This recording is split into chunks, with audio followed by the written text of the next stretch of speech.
Man, you are in church. You are in the best place to be. Yeah, and if you want to know what hell's going to feel like, you're here. So don't go there. Man, it is awesome to be able to be with you guys. What a joy it is. And thank you, Pastor Jeff, for those incredibly kind words. Love this guy. I don't know if you realize, but you have an amazing pastor in Jeff and Diana. Would you give them a come on? It's a lot of work being a pastor. Love this guy. Love you, dude. And we got to cruise together a month ago in a Mustang in Southern California where I live. That was pretty amazing. Two old guys feeling like they're the Beach Boys. It was incredible. But it's awesome, and love you, man. Appreciate you. So a little bit about me. As he said, pastor of founding pastor of Southfields Church. Got a bunch of campuses. We have a thing called Church Boom that we do, and where we rescue churches. I'm going to talk about that in a moment. And then I've written a bunch of books and all that. But more importantly, I have been married for 30. Is this thing okay? Whoa. I've been married for 31 years to my beautiful wife. Yeah. And she is Hispanic. And how many Hispanics do we have here? Okay, I've been to the family reunion. You're louder than that, but I'll let that slide. My wife is Hispanic, and her parents are from Mexico, and she doesn't speak any English, but that helps us get along real well. You can't argue about something if you can't talk to each other, so it works out good. We have two amazing children, and then we have this third one. No, I'm joking. But we have two amazing children, and about almost 24 months ago, 2 years ago, our daughter gave us our very first grandchild. How many grandparents do we have here? Come on. Now, they always say grandparenting is an amazing, and then you're like, yeah, whatever. And then you have one, and then you're like, this is all things amazing. It is incredible. And I was holding my granddaughter just recently, and my adult son says to me, he goes, Dad, it's like you love her more. I go, no, it's not like I do. I do. To be very clear, and you now come in second place. And I literally told him, Pastor Jeff, I'm like, you had a good run. It's over for you, son. And so, but anyway, absolutely awesome. And so, hey, if you got a Bible, go to Proverbs chapter 24. We're going to start right there. If you got a Bible, go to Proverbs 24. If you don't have a Bible, next time at a hotel, get one. They're free. I've stolen so many of them, and I sell them. It's kind of an outreach. And we're going to go to Proverbs chapter 24 in just a moment. I do a lot of flying. Yesterday, in the last 4 days, I've been in Chicago, Arizona, Chicago, Florida, and Pittsburgh, and just in the last 4 or 5 days, and so I do a lot of flying, a ton of flying. So a while back, I get on this flight, and I go and I sit down, I get on this flight, and it goes out to the tarmac. Now, the tarmac is the runway. Goes out to the runway, and we sit there for about a half hour. Then another half hour goes by. Now it's been an hour. We sit there for about an hour, hour and a half, hour and 45, 2 hours. The flight attendant's not saying anything. The pilot's not saying anything. And we're just sitting there sweating. I mean, it's horrible inside this plane. And we're sitting there sweating, and I'm thinking, man, I got to go to the bathroom, so I'm getting ready to go to the bathroom and do my seatbelt. Everybody in there is getting grumpy. All the customers are complaining. All the customers are getting all grumpy and whatever. I'm usually pretty positive, but I started getting grumpy with them. I'm like, yeah, burn down the plane. Just started yelling stuff. Where's the pilot? Bring us Barabbas, and just yelling out something. And then I finally, go to the restroom. I'll never forget, okay? I'm walking over to the restroom, and it's boiling hot. I get to the door where the little restroom is, about to open up, and the flight attendant's standing there, 30-year-old girl, about 30 years old, beautiful girl, and she looks at me, and she's like, how you doing? With the biggest smile on your face. And I'm thinking, why are you so happy? Why are you smiling so much, And so I asked her. I said, ma'am, may I ask you a question? She goes, sure. I said, why are you so happy? And the flight attendant looks at me, and she leans in, and she goes, well, I'm not supposed to talk about it at work as a flight attendant. She goes, but it's Jesus that makes me happy. Now, how do you think I felt? I'm the pastor on the flight. And to make it worse, she leans in, and she goes, do you know Jesus? And I'm thinking, apparently not. I thought I did. And so she baptized me in the sink right there. I've been a Christian for a few months. Good to be with you. I go back down and I sit down in my chair, and we were in an area where there were kind of forest and kind of real green area, whatever. And so the plane takes off, and I look out the window, and I see all this incredible beauty. And I've never flown over this part of the state, and I'm like, man, it's beautiful. Never seen that before. That's what's called a revelation. Say revelation. Revelation is when you see something that you've never seen before. But God speaks about that. He speaks about when you and I see something that we've never seen before. He speaks about what he wants our response to be. Look at Proverbs chapter 24. We've been in a study here in Mosaic in the book of Proverbs, but let's take a look at verse 11. Rescue. Say rescue out loud, everybody in the house. Okay, that was okay, but we'll let it go. Rescue those who are unjustly sentenced to die. Okay, let's just stop with that for a moment. Rescue what is unjust. It's not, I don't think it could just be limited to people. It could be limited to almost, it could be expanded to almost anything. Rescue what is unjust, what isn't right. I want you to come to the what? Rescue. I want you to come to the rescue. Whatever's, those who are unjustly sentenced to die, save them as they stagger to their death. So he says, okay, if you see something unjust, I want you to do something about what is wrong. Okay, and then look what it says. Oh my gosh, this is powerful. Don't excuse yourself by saying, look, we didn't know. Woo, man. God comes across and says, and don't act like you didn't know. Don't pretend you didn't see it. When you saw the unjust, when you saw what was wrong, he goes, you can't go like this and say, man, I didn't know. And then it goes on to say, for God understands all hearts and he sees you. Uh-oh, here we go. Look at this. He who guards your soul knows you knew. Whew, that's powerful. He's like, I know you knew about that unjust, and you did nothing. It's a really powerful thought. And then it goes on to say, he will repay all the people as their actions deserve. Here's the thing I want you to write down if you're taking notes. Revelation always brings responsibility. Come on, everybody in the house, say that with me. Revelation always brings what? Okay, it always brings responsibility. When our eyes get open to something, he says, okay, he goes, don't act like you didn't see it.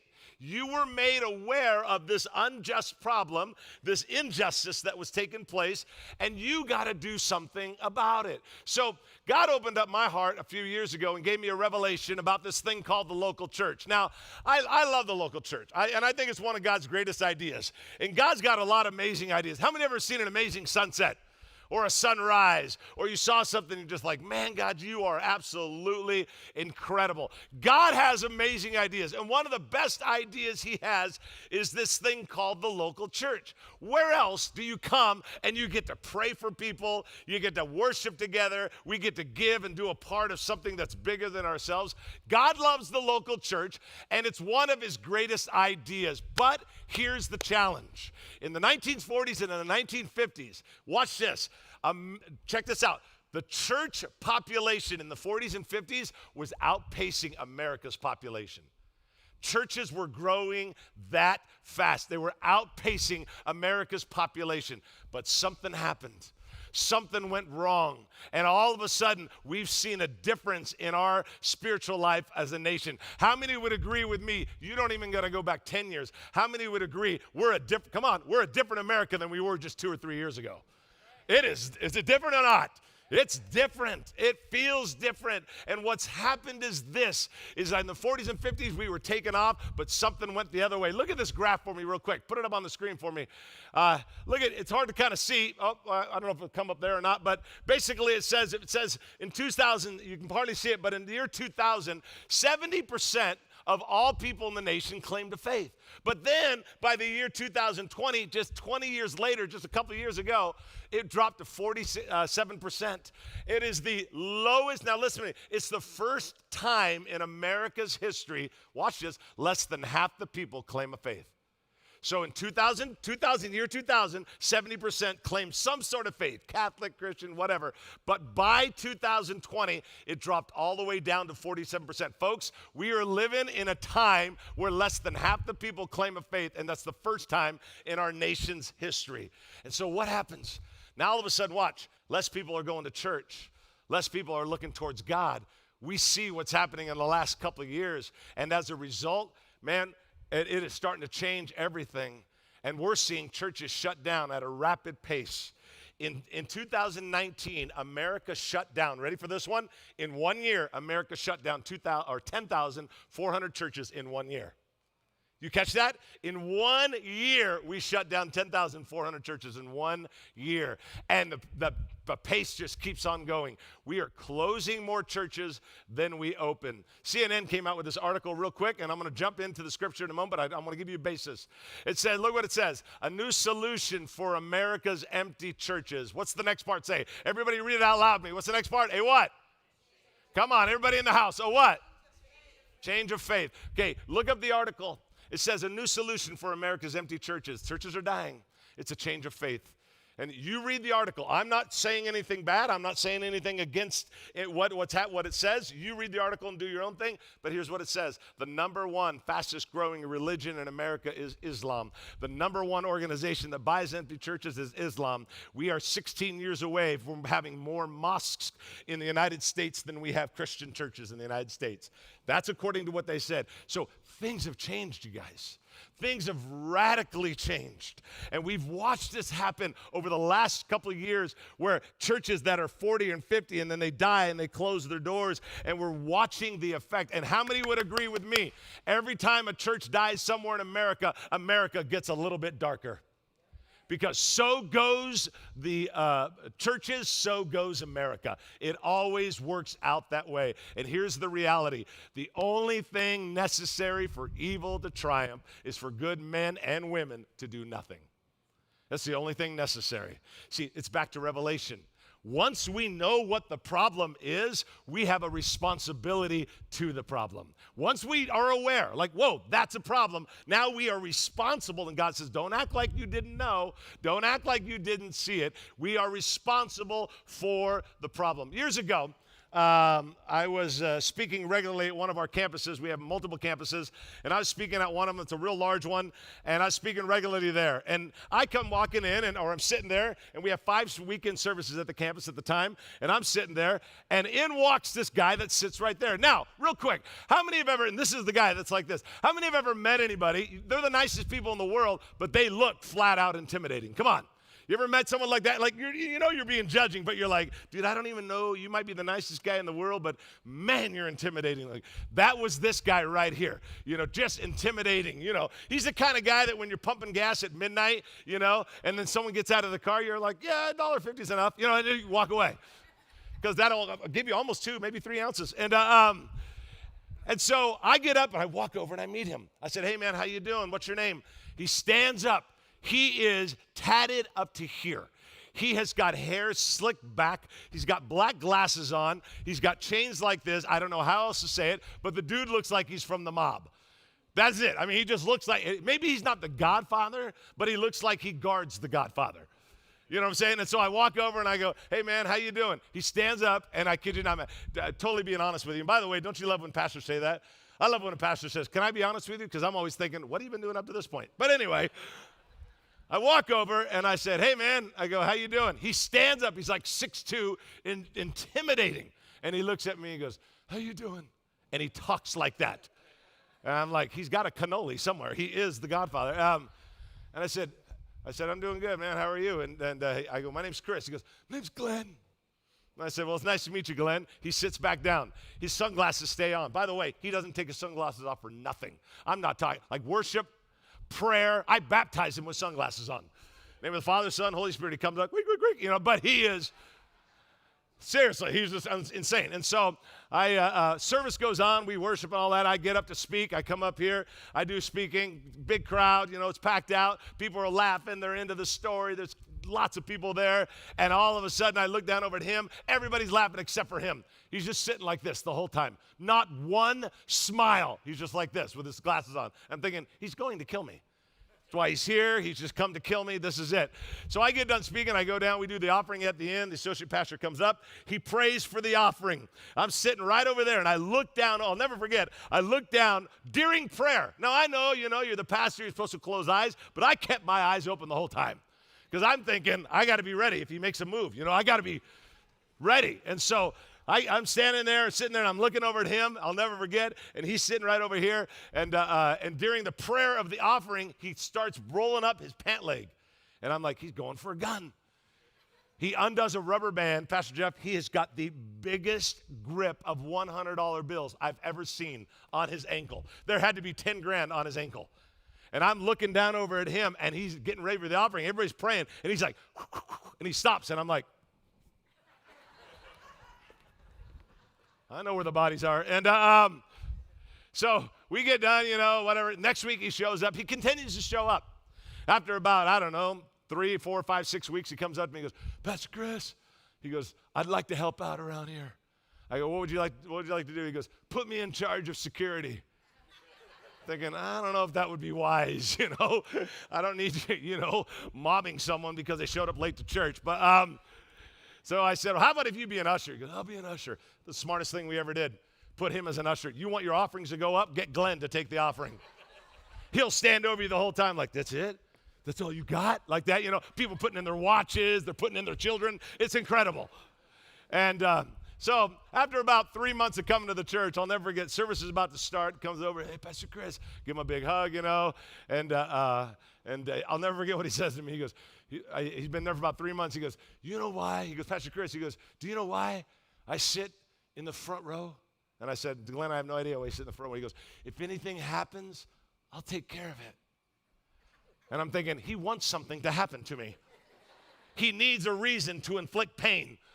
And so we're getting ready for Family Month. It's the biggest time of the year. And it's a Thursday before Family Month. And I'm in my office getting ready for the sermon, and blah, blah, blah. And the door knocks, And I said, hello. And they open up the door. It's my assistant. And she says, hey, Chris, you got to call line 1. I said, I go tell him I'll call him back. I'm busy doing a couple things. And I'll call him back in a couple hours. I need to finish the sermon. And she goes, I'll never forget. Exactly what she does. She closes the door. She goes, okay, I'll let Glenn know. And I yelled out, hold it. I said, I'll take the call because I wanted to live. And so I took the call, I pick it up. This is exactly what he says. He goes, Chris Glenn, I'm bringing 15 people on Sunday. Reserve the first 3 rows. Click, and he hangs up. No God bless you, no shalom, no goodbye, adios, nothing. I get the staff together. I'm like, man, we got to buy some rope and reserve the first 3 rows. They go, we got that little rope. I go, no, we need something bigger, something from Home Depot, something that'll hold down the Titanic. And service is about to start, and I'm standing right here, and I'm roping off. Not that I'm above it, but I never go and rope off stuff. We got ushers and staff. I roped off personally the 3 rows. I'm like, I got to make sure it worked because I wanted to live. And I rope it off. People are walking down, and they're lifting up the rope because, people always sit in the same spot just like you did today, and don't act like you didn't. And they lift up the rope, and they lift up the rope, and I'm like, don't do it. They put it down. Some lady comes with a walker, and I'm like, no, and I kick her. She falls over, Little tennis balls at the bottom of the walker come loose. Da, da, da, da, da, da. Finally, Glenn walks in about 5 minutes before the service, not with 15 first-time guests, but with 21 first-time guests. He comes walking in. Some of them were like, man, we're going to church today. Some were like, it was death or death, but they were there. Over the next several months, man, I just began to work with him, and I began to help him in his relationship with Christ. And God taught me something in all of that. God gave me a revelation for this guy. God gave me an idea that this guy could do amazing things, and he is now doing amazing things for the Lord. But the revelation always brings responsibility. There's always something. And anytime you see something, Pastor Jeff has used the word a few times, the word rescue. Anytime you see something that needs to be rescued, God is expecting that you come to the rescue. A sign of maturity, help me out, is when the rescued become the rescuer. That's a sign of maturity. Okay, Jesus modeled for that in chapter John chapter 4. If you got a Bible, go there quickly. John chapter 4. We're going to look at a story real quick of how Jesus rescued and how he looks to us to rescue. So he left Judea, verse 3, John 4:3. He left Judea, returned to Galilee. He had to go through Samaria on the way. Now, understand something. You're in Judea. Galilee's over here. You don't go through Samaria. That is miles and miles out of your way. And yet the Bible says he went way out of his way because he had to go there. Why did he have to go there? Eventually, he came to the Samaritan village of Sychar, near the field that Jacob gave to his son Joseph. Jacob's well was there, and Jesus, tired from the long walk, sat wearily beside the well about noontime. Soon a Samaritan woman came to draw water, and Jesus said, "Please give me a drink." He was alone at the time because the disciples had gone to the village to buy food. The woman was surprised, for Jews refused to have anything to do with Samaritans. She said to Jesus, "You're a Jew, and I'm a Samaritan. Woman, why are you asking me for a drink?" I want you to write this down. Number one, Jesus rescued when it was inconvenient. Jesus rescued when it was inconvenient. So let me tell you something. It is not always convenient to rescue. He had to go from Judea. He went all the way to Samaria on his way to Galilee. It was inconvenient. It wasn't normal. But you know what? Here at this church, here at Mosaic, it's not always convenient. You know what's not convenient? Bringing a neighbor, going knock on the door, being a friend to them and saying, "Hey, why don't you come to church? We'd love for you to come to church with me. Come hang out with me." It's not always convenient. Serving in some opportunity is not always convenient. Giving is not always convenient. Jesus rescued when it was inconvenient. But then, look, let's keep going real quick. Verse 16, "Go and get your husband." Jesus told her, "I don't have a husband." The woman replied, Jesus said, "You're right. You don't have a husband, for you've had 5 husbands, and you aren't even married to the man you're living with now." Write the second thing down. Jesus rescued when it was costly. This woman had been married 5 times. In those days, you are an outcast. The Bible says she was getting water at noontime. You know why she was getting water at noontime when all the other women would get water early in the morning? Because she was rejected and she was an outcast. And Jesus is willing to not only be inconvenienced, he's saying, "I'll sit with a woman that everybody looks down upon, and they might even question me, but I'll do it because I'll rescue even when it's costly." It's not always easy to rescue. It's not always easy when God gives you like, "Whoa, my friend needs Jesus," or the church needs help, or serving, or this or that, or churches that are dying, which we're going to talk about in just a minute. But we rescue when it's inconvenient, and we rescue when it is costly, and it always feels that way. In verse 39, it doesn't say, it won't come up on the screen, but it says that the woman, she opened her life to God right there at the well with Jesus. And then it says that she went out and she told everyone else about Jesus. Why? Because the sign of maturity is when the rescued become the rescuer. Help me out, everybody in the house. A sign of maturity is when the rescued become the what? Rescuer. When we have a revelation, come on, it always brings what?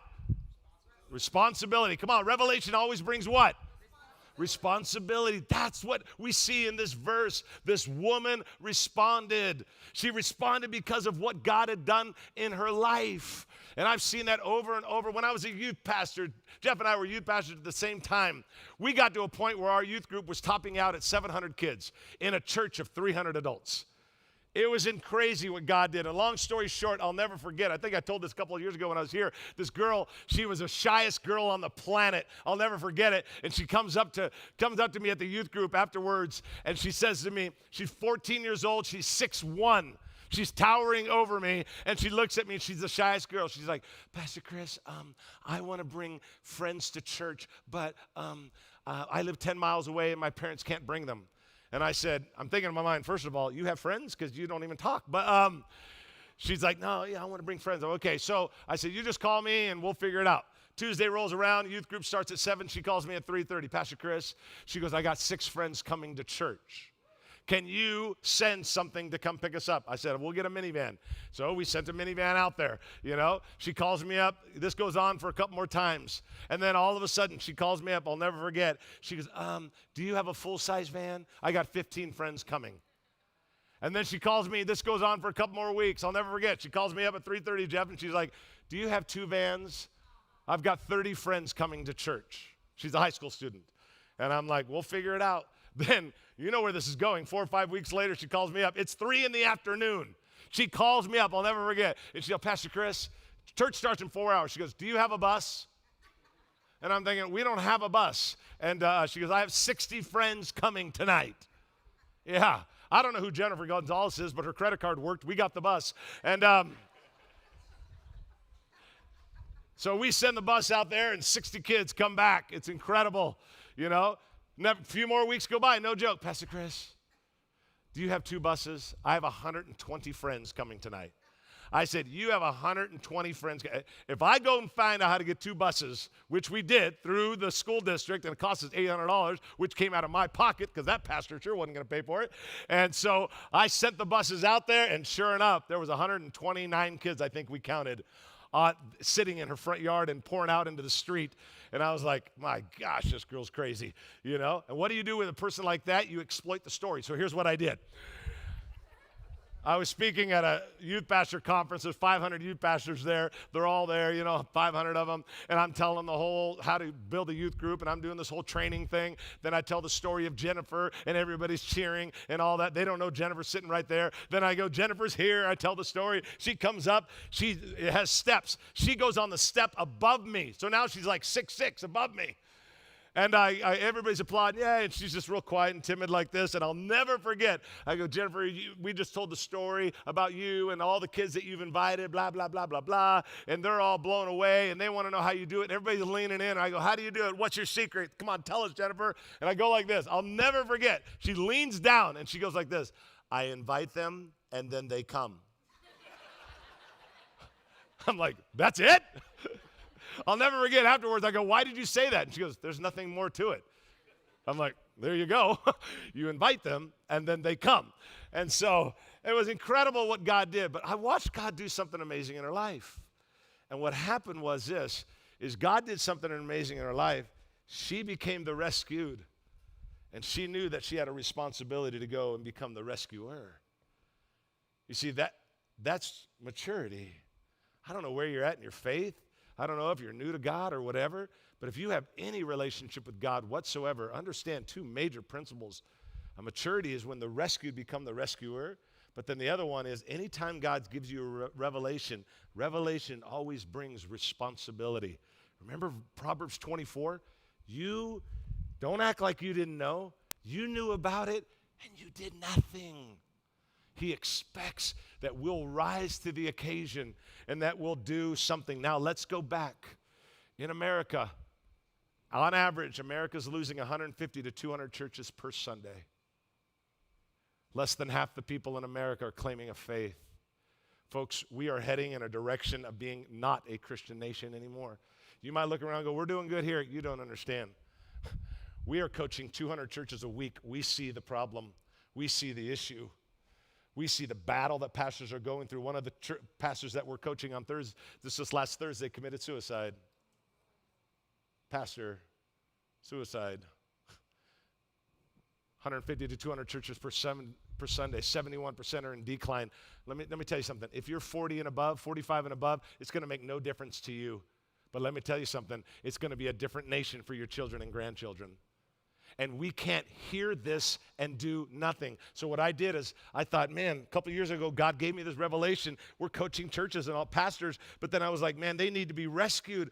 So I brought a bunch of pastors together in Dallas, Texas. I was like, hey, guys, what can we do? How can we help rescue churches? We're losing too many. The average church in America is 86 people, and we're losing too many. So this is what we did. We got together, and we thought, well, let's start giving them free resources to churches that are under 100. So this round table right here, this is one of many events we do where pastors come and they, for free, the churches that are under 100 and about to die, which is 85% of all churches are 100 or less. They're about to die. We bring them in a room and we give them free food and Chick-fil-A because, it's the Christian chicken. And we give them resources and we give them books and we love on them. They don't pay a dime. Here's another one. Here's Zoom call. We do these Zoom calls. We're coaching about 200 to 250 churches per week right now. We get them on the Zoom call, and we start walking them through. Here's how you grow a church. Here's how you get healthier. Here's how you build up volunteers. Here's how you get a vision. And we start walking these pastors through. We pay pastors to do this, but these guys don't pay a dime for that. And then we started giving grants away. Man, I think of the church in L.A. Church is running around 40 or 50 people. We got it off life support system. We got it over 100, but then their roof started leaking and a couple other problems. They needed 10 grand. We just sent it to them. We're just like, here you go, here you go, here. You know why? Because America's churches need to be rescued. Otherwise, folks, listen, it's going to be a different America. It's only taken 2 years to get where we're at now. It's a different America in a few years from now. And we've got to do something. Why? Because revelation always brings what? Responsibility. We've helped several churches. Let me show you real quick. We'll wind it down here. Let me show you this. This is Seth D. Seth D. has a great church up in Maine. I'll never forget when he called me. Calls me up. He says, we have 35 people in our church, and we're about to close and put the church up for sale. We know who chances are what will buy it. And we said, we learned that from the CNN report. And I said, okay. And I said, well, we want to help you. So we put him in one of those cohorts. We started giving him resources, some coaching, all the things that we could do. His church was 35 and about to close. Last week, they had 175 people in their church. We rescued another church. Come on, that deserves some praise. Here's another one real quick. Is another buddy of mine, Vinny Green. Vinny Green has a great church in Vermont. Okay, I'll never forget the day he called. He said the exact number. He goes, this Sunday was my first Sunday at the church. He goes, they don't have any money to pay me. I don't even know what, I'm working another job. He goes, we had 33 people in our church. We're 2 months behind. And I said, man, I go, hang in there. We're going to help you. And he goes, I don't know what we're going to do. So we started working with him. We got his church up to current. And now I just spoke to him 2 weeks ago. In the month of May, they averaged 225 people on Sunday. Come on, people. That's amazing. Everything started changing for him. Here's the next one. This is Pastor Muda in Detroit, Michigan, down in the area of Detroit, very difficult area, oppressed area. His church running about 40 people. They're upside down on their account, same story. And we started working with him, coaching him, man. He got excited. We gave him some grant money to help him with some things because they're reaching out to homeless and sex trafficking and all the different things that they're helping to deal with and defeat. And now, just as of last week, they're running about 160, 170 people on Sunday. And just a year and a half ago, they were ready to close their doors forever. That's another church that got rescued in the name of Jesus. Isn't that awesome? Come on. Here's the last one. See, we even care about Duck Dynasty. And this is Brian and Laura, Evansville, Indiana. Incredible story. It's a Tuesday. This is his words. If he was here, this is what he would say. I've heard the story 30 times. He goes, it's a Tuesday. We're behind 3 months in rent. I don't know what to do. We have 30 or 40 people in our church. He said, I'm literally physically crying, and I'm looking down like this, and there's a puddle of tears. I don't know how to grow the church. I don't know what to do. He goes, I got invited to a round table by this thing called Church Boom for a Thursday. I decided to go to it, even though I didn't want to. I met some of the guys there. They talked to me. They helped me. We put them into a cohort. We started training. I talked to him last week. Last Sunday, they had 335 people in their church, and they are reaching people like crazy. Folks, we're not doing, this is just 4 stories. This is what we're doing. We're saying, hey, healthy churches like you, can you healthy churches help us help the unhealthy churches? Can you help us do that? And that's what we started doing, and that's all we've been doing. And we're going around to healthy churches and going, hey, would you give $10 a month? Would you give $20 a month, $10, whatever God puts on your heart, and just kind of regularly give? Okay, where does that money go? Not 1% goes to admin. Not 1% goes to admin. Every dollar is to rescue churches across America. That is our heart. And so all we've been doing is going to big and medium-sized churches like yourself and saying, hey, you're a healthy church. Would you help us? Come on. We all know what's happening in America. Revelation always brings, one more time, what? Responsibility. So we're just saying, hey, would you help us? And that's what's been happening. That's all we've been doing. Let me give you this final verse, and then we'll wrap it up. And your pastor's going to come in a moment, going to give you an opportunity. You can do a QR code, write down your information, but I'm asking you, because I can stand up here with integrity and say not one red cent goes to any of us. Help us. Please. Help us. We got to rescue these churches. Otherwise, we're heading in a direction, and I don't want to stand before God and him look at us and go, you knew. Proverbs 24, you did nothing. I don't want that. Let me read to you this scripture. You know the story. Simon Peter been fishing all night, putting his net back, forth, back, forth, back, forth. And the master comes along and says, cast the net on the other side. You can imagine if you've been fishing for 8 hours and Jesus says, cast your net on the other side. Sarcastically, you're thinking, it ain't working. We've been out here for 8 hours. But look what happens. Simon answered, Master, we've worked hard all night and haven't caught anything. Oh, I love this. but because you say. Master, I don't want to do this. Jesus, I don't want to do this, but because you say. And then he says, so I will let down the nets. When they had done so, they caught such a large number of fish that their nets began to break. Oh, I love this next part. So they signaled their partners in the other boat to come and help them. You know, two things happened right there. A commitment was made. Master, I don't want to do this. I don't want to cast my net on the other side. I don't want to help. But because you say, Jesus, I'll do it. And then I love the next part. They signaled to their partners, come and help us. The net is breaking. You know what we've been doing for the last 24 months? Coming to healthy churches like you and saying, partner, come help us. The net's breaking. This story only ends good because the friends came to the rescue. Partner, come help us. Come help us because the net's breaking. The only reason the story ends good is because some people said, we'll help. Otherwise, the story doesn't end good. They lose all the fish. It ends good because there was a partnership. That's what's happening all across America. All across America. Texas, New York, Florida, South Carolina, North Carolina, South Dakota. All churches across America that are healthy like yourself are saying, we're going to fight for the unhealthy churches, and we're going to do everything we can to rescue them.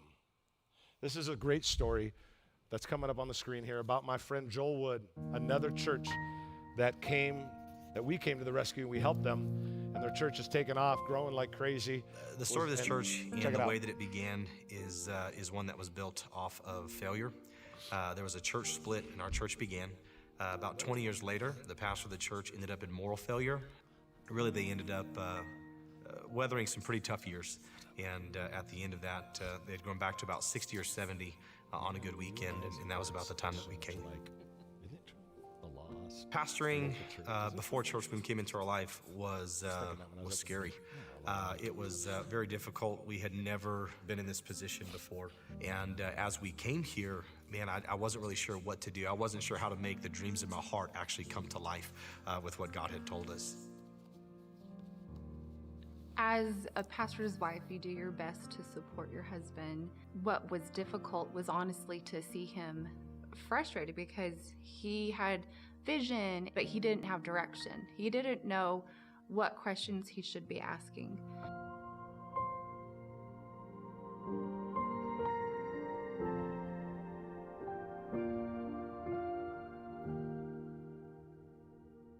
I was an addict for years. I was at home and I was drinking, and all the family was gone doing something. I was just sitting in my chair drinking whiskey by myself, and we got a call that my wife's mom got hit by a drunk driver. Woke up in the morning and that whiskey was still there, dumped it out. And get rid of it all. Started going to church. Growing up, I just had more of that religious background rather than the relationship with Christ.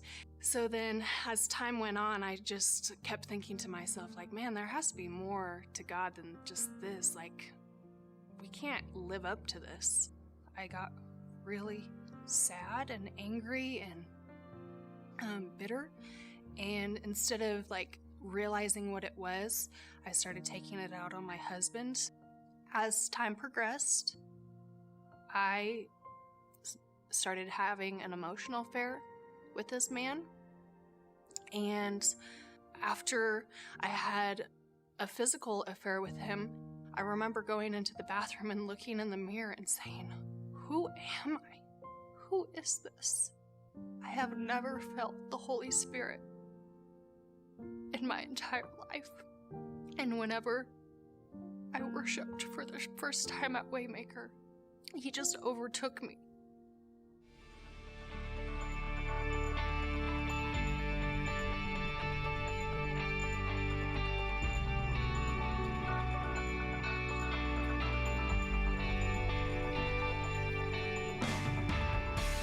There was a sense of almost being rescued when Church Boom came because I didn't know what questions to ask. I didn't know what I should be looking for. And even in my coaching calls, I would tell Chris, I don't even know what I should be asking you right now. Would you help me?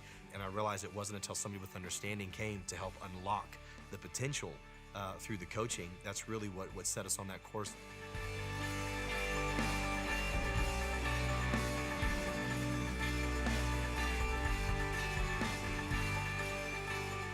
It's hard to place a value on what we've received through Church Boom, through the team at Church Boom, Pastor Chris himself. I'm also thankful that when they came in, the tools that Church Boom brought, it wasn't to get us to become something other than ourselves. And there's so many amazing resources that we're able to utilize.